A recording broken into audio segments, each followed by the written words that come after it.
The history of anime began just after World War II, and in its earliest days was profoundly influenced by the work of Western animators, most notably Walt Disney.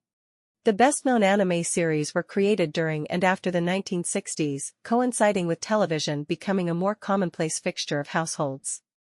In 1963, premiering on New Year's Day, Astro Boy was Japan's first commercially successful animated television series and became a touchstone of the now familiar Japanese anime style. Astro Boy was based on the sci-fi manga by Osamu Tezuka, Mighty Atom. In the story, an inventor creates Astro, an android boy possessed of human emotions, as a substitute for the inventor's deceased son.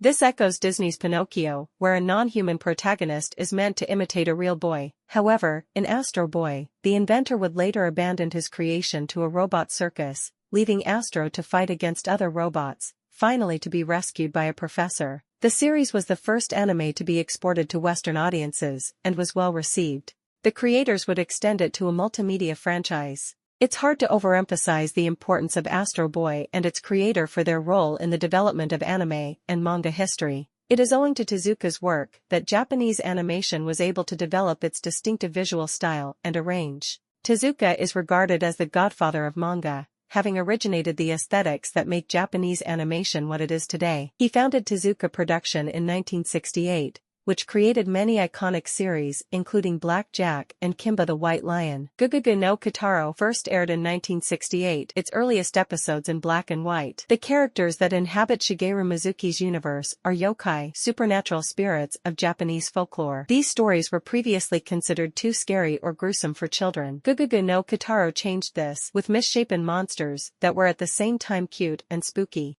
The importance of this series is evidenced by the fact that it was one of the first chosen by Toei Animation later in 1996 to 1997, when the studio was looking to experiment with newer digital animation techniques and advancements in computer animation technology. Doraemon, the blue cat robot, first appeared in 1970 and has since been a fixture of many a childhood. From the studios of Shin'ai Animation, the Doraemon series came to life during a decade of rapid technological change, and it captured the imagination of the times. Besides being a robot himself, Doraemon can produce from his pocket all manner of nifty gadgets, most of which are prone to backfiring. These magical devices was often necessary to bail out Doraemon's boy companion, the hapless Nobita, and friends. Set against a historic backdrop of a rising impersonal high-tech corporate culture, the robot cat as a guardian hero of an unspectacularly average child is a scenario that might be considered a type of wish fulfillment of the everyman. The beloved Doraemon is considered a Japanese cultural icon, and was appointed as the first anime ambassador in 2008 by the country's foreign ministry. Telling the story of different kinds of robots, the mecha subgenre originated from Mitsuru Yokoyama's 1956 manga Tetsujin 28. This style of science fiction focuses on giant robots, warfare,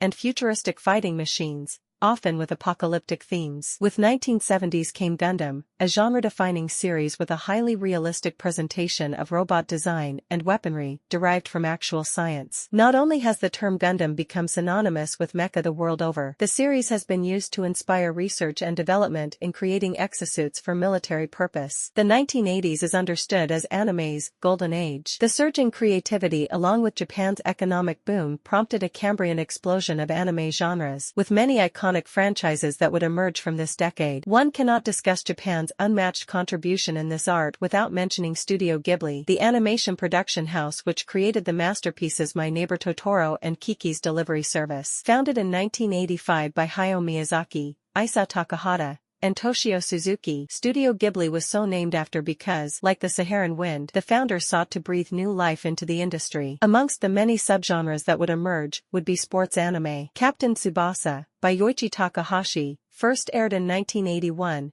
telling the story of a boy in his journey to become the best football player in the world. The series was the first big success of anime in this subgenre in Japan and overseas. This paved the way for others such as Ping Pong the Animation, Prince of Tennis, Hajime no Ippo, and of course, Slam Dunk. The 1990s saw the wider expansion of anime fandom throughout the world, with the popularity of series such as Dragon Ball and Slam Dunk, representing the martial arts and sports genres, respectively. Diehards would say that Dragon Ball is the most popular anime series ever created. Its legions of fans continue to grow to this day. Written and illustrated by While talking about Akira Toriyama, thank you for your amazing story about Goku's adventure and showing us to never give up. Rest in peace, you will never be forgotten. Akira Toriyama. Dragon Ball was adapted from the 1986 manga, which in turn was inspired by the 16th-century Chinese novel Journey to the West. The anime series would introduce the martial arts subgenre through the adventures of Son Goku,